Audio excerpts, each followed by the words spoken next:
Sup VC, Bobby B here. Welcome back to my top 100 countdown. This week we're featuring numbers 70 through 61. And once again, I missed last week. I'm not going to say I was busy because Vinyl 79 always gives me a hard time when I do that. And he's not a very sympathetic guy.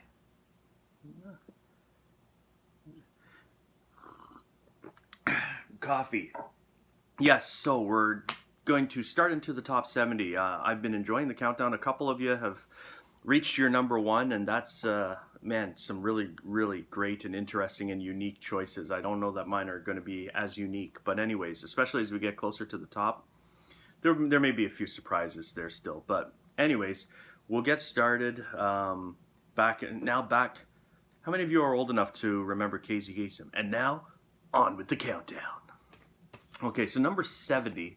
Casey Kasem was a DJ who did the American Top 40 countdown when I was growing up, because I'm an old guy.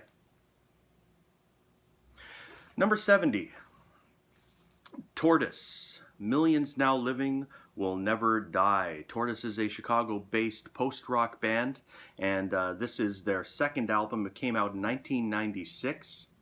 And, that's around the time that the post-rock thing was really starting to become a popular thing. I mean, well, you can argue that post-rock started in the 70s or with krautrock and progressive rock and things like that.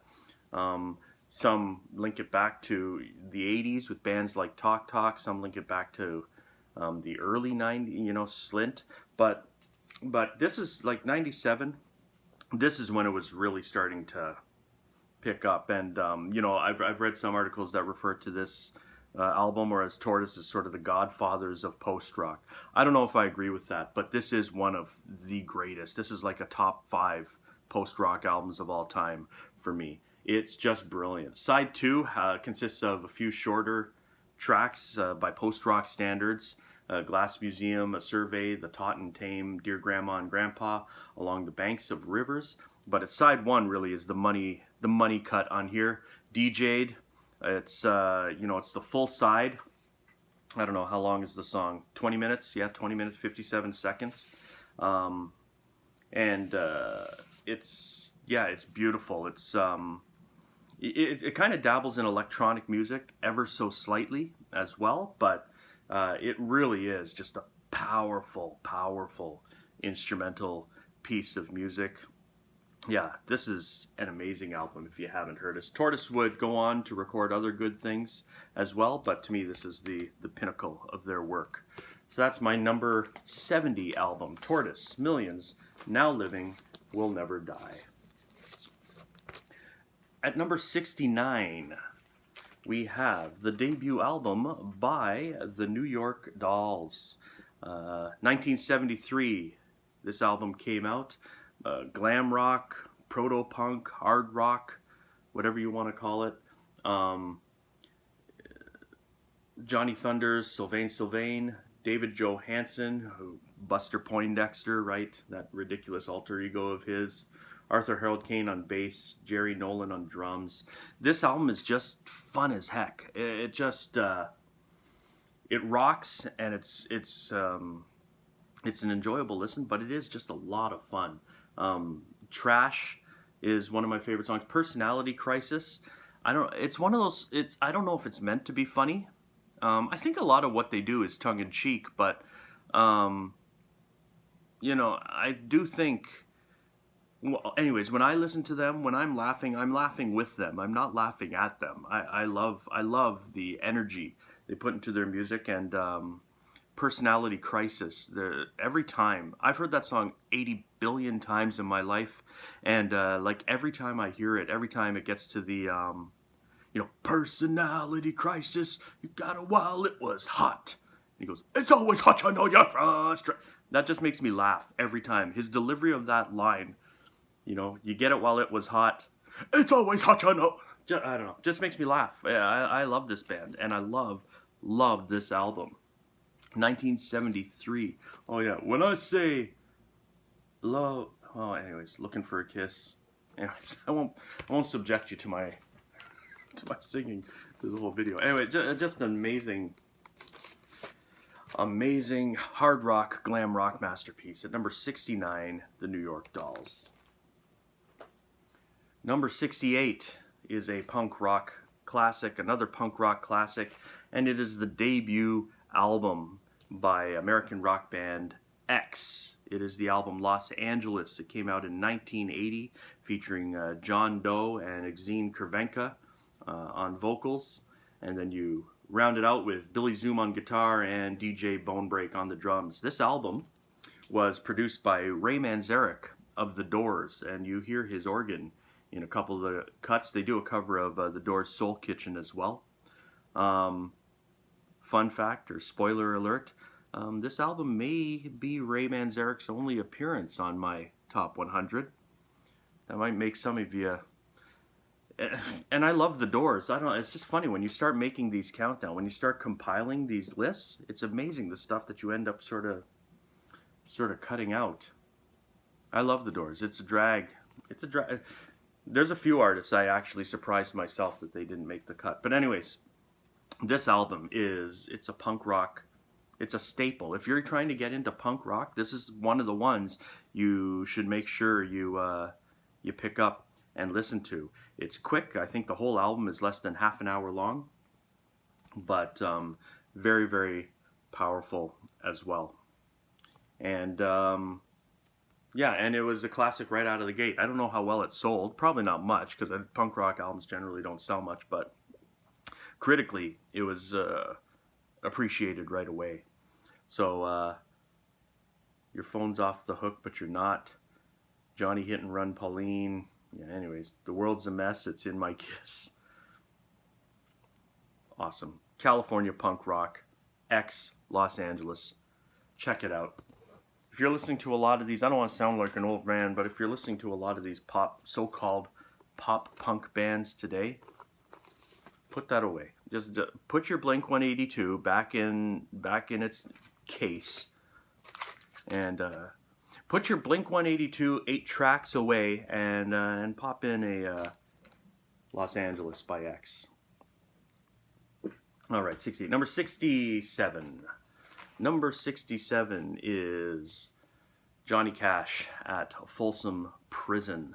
And I love his American recordings that came out just prior to his death, for a decade or so prior to his death. He has so many amazing songs in his catalog. This is his 27th album, and this came out in 1968. I love this, along with at San Quentin. To me, those are the pinnacles of his career. I love those live albums. There's something about Johnny Cash live that isn't captured as strongly on his recordings, at least prior to the American recording stuff he did in the late 90s and 2000s. Folsom Prison Blues was his second single for Sun Records, and when he released it, it became, for obvious reasons, it became sort of an anthem amongst the inmates at Folsom Prison, who would write him letters repeatedly saying, "You should perform for us here at the prison." And so he did. He did 2 nights at Folsom Prison, and they are captured on this album. Of course, Folsom Prison Blues is on here, and hearing his enthusiasm, hearing the audience's enthusiasm to it is awesome. Some of his funniest songs: Dirty Old Egg-Sucking Dog, Flushed from the Bathroom of Your Heart. There's a couple of cuts with his wife, Jackson, Give My Love to Rose. What more do I have to say about this one? Johnny Cash at Folsom Prison. One of my favorite country albums, for sure. And it is sitting nicely at number 67. My number 66 album gets back into the whole jazz fusion thing. I'm going to take some more coffee. Am I talking too fast? Probably, eh? Yeah. Okay, number 66. It's the debut album by the Weather Report. Weather Report, jazz fusion band. What can I say about this? They put out a lot of great albums after this, some more popular albums. Heavy Weather is kind of the one that a lot of people refer to as sort of their big hit album. They were starting to get a little bit funky at that time, and they were losing me a little bit. Once they got funkier, I became less interested. Not that I dislike funk, but anyways, the way they did it didn't do it for me as much. But this early stuff, I always come back to the debut album by The Weather Report. There they are there. That's why they were so adept at their instruments, because they could stretch. So when they held the guitar, their arms would. I'm sure that's some trick photography there. Anyways, Wayne Shorter is in the band. Joseph Zawinul, Miroslav Vitouis. What kind of jazz fusion, and just really adventurous music. If you're looking to get into jazz fusion, this is it. I know some of that stuff, especially from the 70s, by today's standards, sounds a little bit cheesy, I guess, to some. I don't think so, but I don't know. This holds up. I mean, this wouldn't be on my list if it didn't hold up, because there's a lot of albums that would have made my list some years ago that no longer do because they don't hold up. But this one does. I feel, anyways.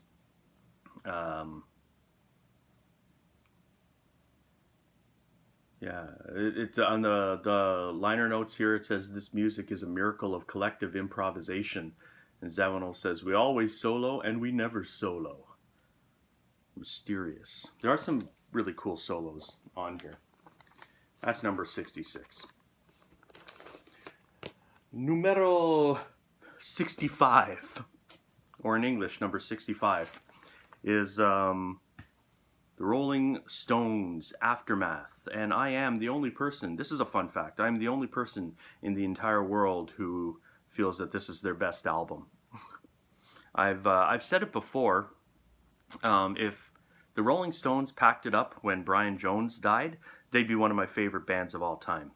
But they didn't, and so they're not. And all the stuff after Brian Jones, although there are some good songs here and there, they're just not, for me personally, they're just not on that level. Even Exile on Main Street, which is considered a classic by many, and it's a really good album. There's no question. I like probably every song on it, but not the way I like everything the Stones did while Brian Jones was with them. Brian Jones was kind of the mastermind behind the band, as far as I'm concerned, and he really starts to shine on Aftermath here. This is the North American version, where some of the track listing is different, and it's one of those rare cases. It's sort of like the Beatles' Rubber Soul, where I actually prefer the North American version to the UK version. That almost never happens, but I do feel that way. In this case, I feel that way. They take out 4 songs from the UK and they replace it with Paint It Black. It's unfortunate. One of the songs they take out is Mother's Little Helper, which is great, but I think Paint It Black's the better song, and it makes the album more concise. The American version also concludes with the 11-minute, 35-second version of Going Home, which I think that works better too. Whereas the UK version, I think it's in the middle of the album somewhere. I think it maybe ends side 1, but yeah, I think it's a perfect album ender, and that's what I like about this. So, but yeah, Aftermath by the Rolling Stones, number 65. From the same era, we've got at number, I guess, 64. Yeah, number 64, one of my favorite psych rock albums. It is Gathering of Promises by Bubble Puppy. Bubble Puppy is an American psych rock band that were active from about 1967 to 1970. This album contains their one hit, which is a song called Hot Smoke and Sassafras. If you don't know that song, search it on YouTube, listen to it, and then go out and buy the album. Of course, this isn't an original. I can't afford an original. This is a Sundazed reissue. Sounds fine to me.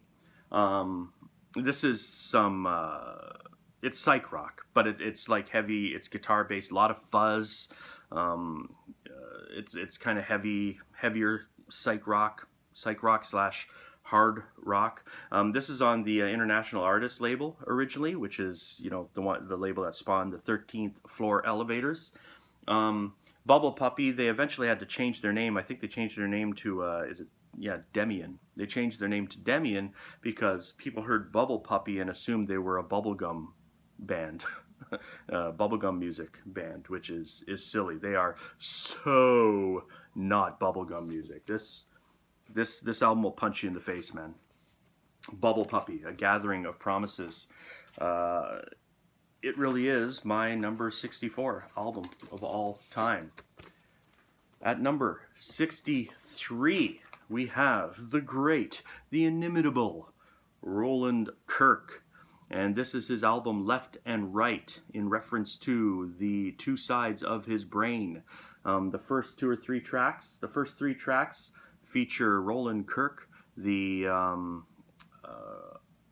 writer and arranger, and then the last few tracks feature Roland Kirk, the player. Where does it say that here? Yeah, okay. If side 1 is Kirk the composer, side 2 is Kirk the player. So yeah, the album starts off amazingly. Side 1, it has a brief little 1.5-minute track called Black Mystery Has Been Revealed, and then it's followed by this 20-minute suite, expansions. Just one of the most beautiful pieces of music I've ever heard. This thing, again, adventurous. This is jazz, but it's jazz fusion, so it's very, it has hints of free jazz and progressive rock and so on. And then the rest of the album features covers of like Charlie Mingus and Quincy Jones songs.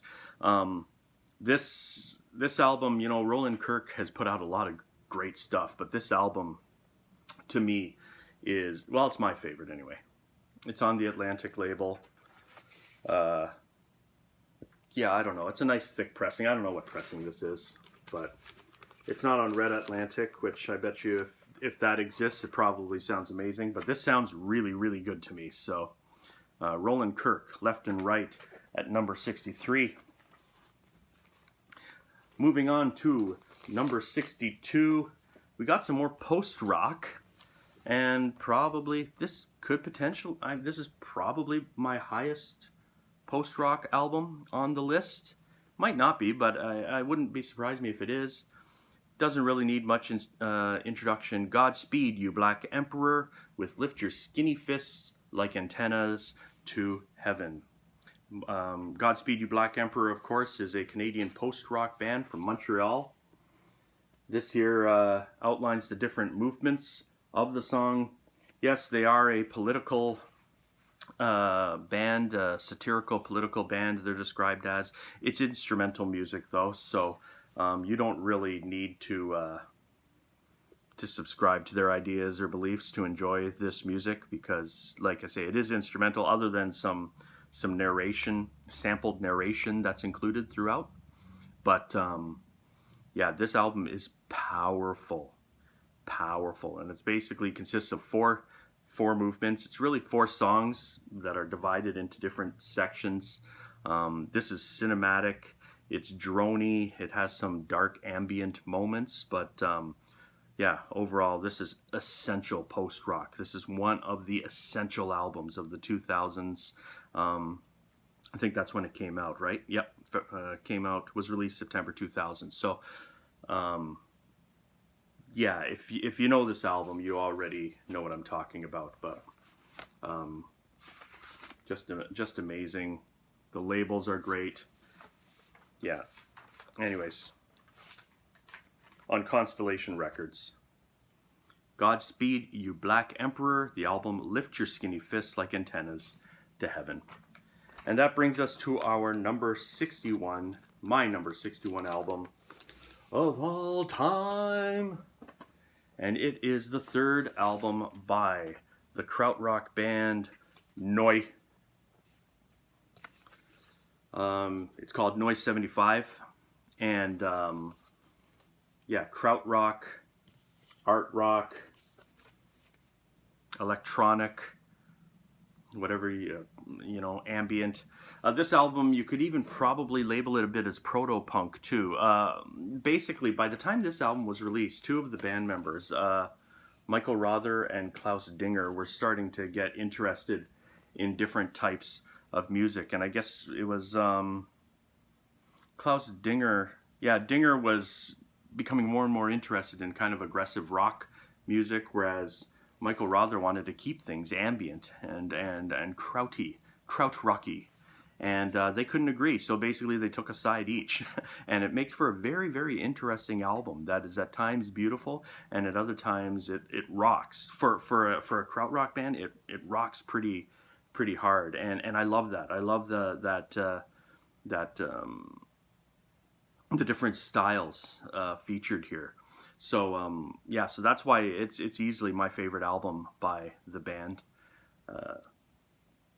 and it makes my list. It's number 61. So Noi 75, and there you have it. That was a bit like a locomotive going by, a Japanese bullet train going by.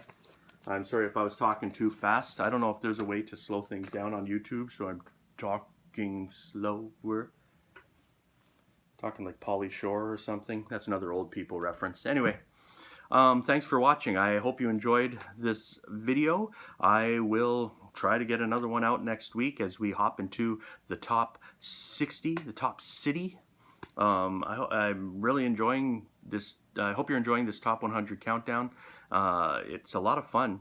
It's a lot of fun doing these, and I've really enjoyed watching many of yours as well. So that's it for now. Thank you for watching. This is Bobby B signing off on... You know what? I was working at doing a better conclusion, and yep, failed. Big fail. Sorry about that. I'll see you again next time. Talk to you later.